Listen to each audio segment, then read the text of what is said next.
Here on FDN News, we bring you an unusual love story that spans over 73 years that will simply warm the heart this wintry season. The Salvation Army is gearing up for Christmas and is taking donations to lend a helping hand this holiday season. Find out how you can get involved. We will give you a look into the life of a young mother and the daily challenges and joys of caring for a baby as a full-time student. Coming up on FDN News.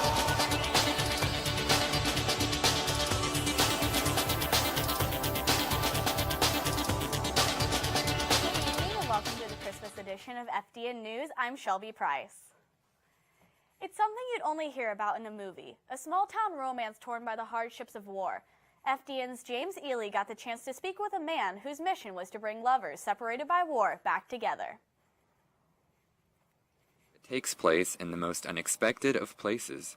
A love story spanning the course of over 73 years has now found a resolution. She had never made any funeral arrangements, but she always kept telling me, I'd like to be buried next to Philip. Mary Ellen Wygant was in cadet training at the Methodist Hospital when her fiancé Philip Kuntz went off to France to serve in World War II.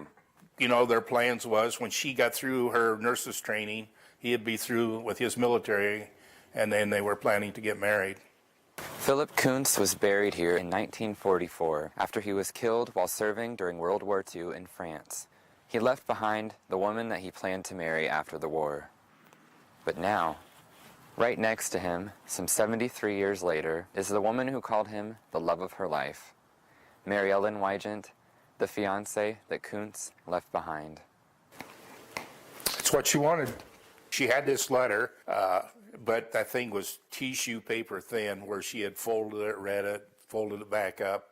The last letter Mary Ellen received from her fiancé, dated June 23, 1944, was written 2 days before he was killed in battle, likely sent home from a fellow soldier after his death. In the letter, he says, I'm in a foxhole writing this letter. I haven't had a shower for 10 days, but I hope to be able to get to a place where I can get cleaned up. But he got killed there. So whether or not one of his buddies took the letter, mailed it, we don't know. Burton Wygant, the nephew of Mary Ellen, took it upon himself to make his aunt's lifelong wish come true. We had to have her cremated because obviously we couldn't put another casket and vault. And so I'm sure, you know, that was her dream, and I'm sure she's happy. The couple grew up in the town of Roanoke and went to school together. But when Burton wanted to bury his aunt and her long-lost love together, he came across some obstacles. She is buried up here in Roanoke, and there is what they call the Kelsequal part of the cemetery, and there could be nobody else buried in that circle. Anyhow, that presented a problem. So after she passed away, that was still her desire. After some discussion, the town of Roanoke and board at Glenwood Cemetery were fully supportive of the special circumstance. They could see no reason why her ashes could not be buried right on top of his vault. Mary Ellen Wygant and Philip Kuntz may have never had their wedding day, but the two will remain together forever. For FDN News, I'm James Ely. With the holiday season just around the corner, the Huntington County Salvation Army is ringing in a long-time tradition. FDN's Justin Coleman took a look at how this year's ringers have a big goal for the organization. The Bell Ringers of Huntington are trying to raise $97,000 before Christmas Eve. You see them every year around most major retailers, but you may not know exactly where your donations go. We have a food pantry. We help with emergency shelter. We help with utility assistance, and the list just goes on. Captain Dennis Marock and other volunteers stand outside various stores and embrace the ever-changing weather. But even in the darkest of moments, volunteers still find a way to attract givers. Moroccan volunteers stated that every cent counts, even if it's a quarter. That is a quarter more toward their overall goal. And when it comes to himself and the volunteers, we like to go by the motto, change lives, one person at a time. Well, I know that there's a need in the community, just not this community, but all the communities. A lot of people are just in great need, so I give whatever pocket change I can at all the stores, and that's just what I do. Merry Christmas! Walmart isn't the only place to donate or see these spirited volunteers around Huntington. They are also stationed at Walgreens, Owens, and Big Lots. For FDN News, I'm Justin Coleman. Do you love Christmas music? On Friday, December 8th, Huntington University will be welcoming Grammy Award-winning artist David Phelps to the Merriott Center for the Arts. Hailing from Tomball, Texas, Phelps has emerged as a leading voice in contemporary Christian music. Phelps has performed in many places across the globe, from New York's Carnegie Hall to the Sydney Opera House in Australia. Standard tickets are sold out, but there are 2 VIP tickets still available, which include a dinner with President Emberton, attendance to Phelps soundcheck, and an entrance to an exclusive Q&A session prior to the performance. To enter to win the tickets at 8 tonight, head over to the Huntington University Facebook page and follow instructions. Doors open at the Zerker Auditorium at 7 p.m. and the concert will begin at 7:30. Hope to see you there. Senior year is usually a time for most students to start thinking about the next steps in their career. But for Kayleigh Hendrickson and her husband, these next steps include smaller feet. But she did really well the first couple months of taking her to classes because she was like really quiet and she would sleep through most of them. But now that she's getting more aware and more awake, that it's getting a little bit more tricky. So this semester will definitely be like the last semester that I'll actually be able to take her consistently to classes.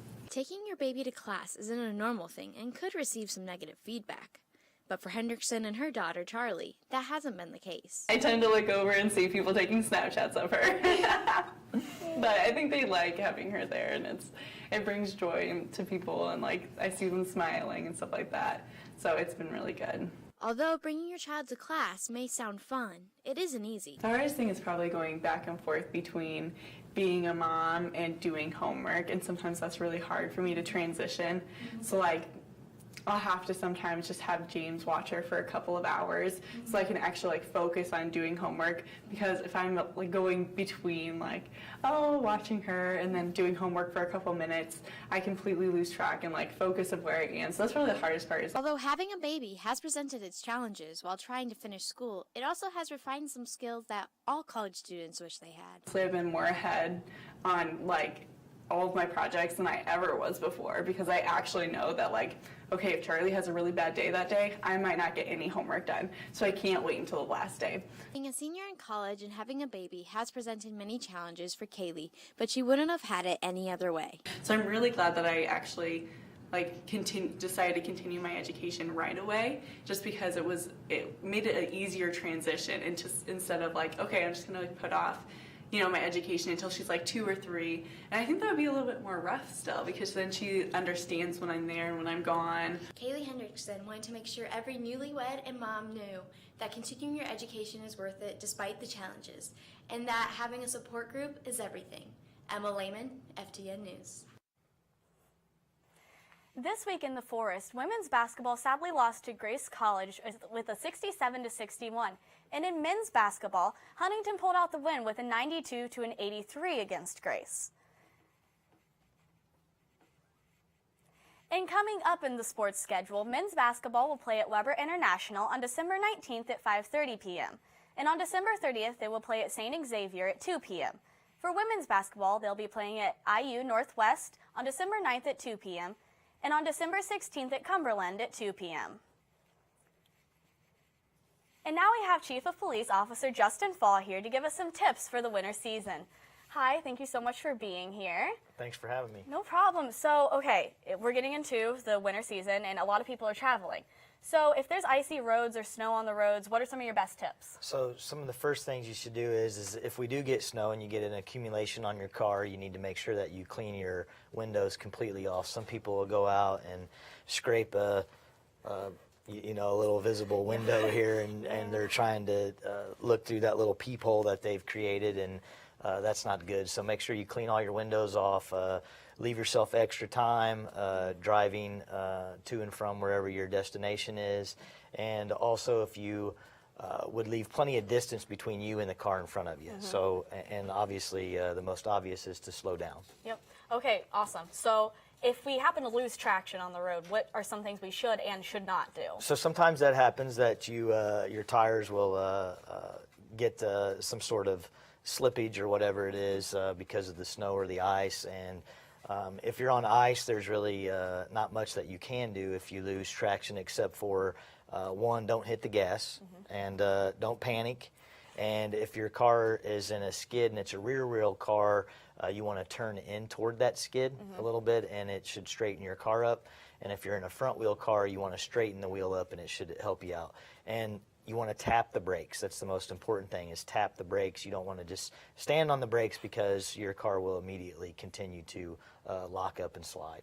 Okay, so if we happen to be in an emergency situation, what are some things we should maybe have in our cars? So for winters, you want to have a little safety kit in your car, if you would. A blanket or a sleeping bag to help keep you warm if your heat of your car goes out. You need to try to make sure that your cell phone is completely charged before you leave. Make sure that you have some sort of charging device and that can plug into a cigarette lighter or something like that, USB cord or something. Of course, that's not going to work if your battery's dead. You probably want to have some jumper cables in your car. That way, in case you are stranded, somebody can jump you and they might not have the cables. And I always tell people, make sure you have some bottles of water, a couple of snacks, candy bars or something, because you just don't know how long you might be stranded there. And remember, if your car's broke down, you can get out and put the hood of your car up, and so that people coming by know that that you're broke down and you might need some help. Outside of that, we just tell you to be careful about who stops to assist you. Yeah. Okay, thank you so much for those helpful tips, and I hope that everybody has a safe holiday season. Well, that's all we have for this edition of FDN News. You can follow us on foresterdigital.net and check us out on Twitter at FDN_news. Have a Merry Christmas. Yeah, that was a really good interview. You're really good at winging it. I'd rather just wing it. I understand. I would rather just wing it.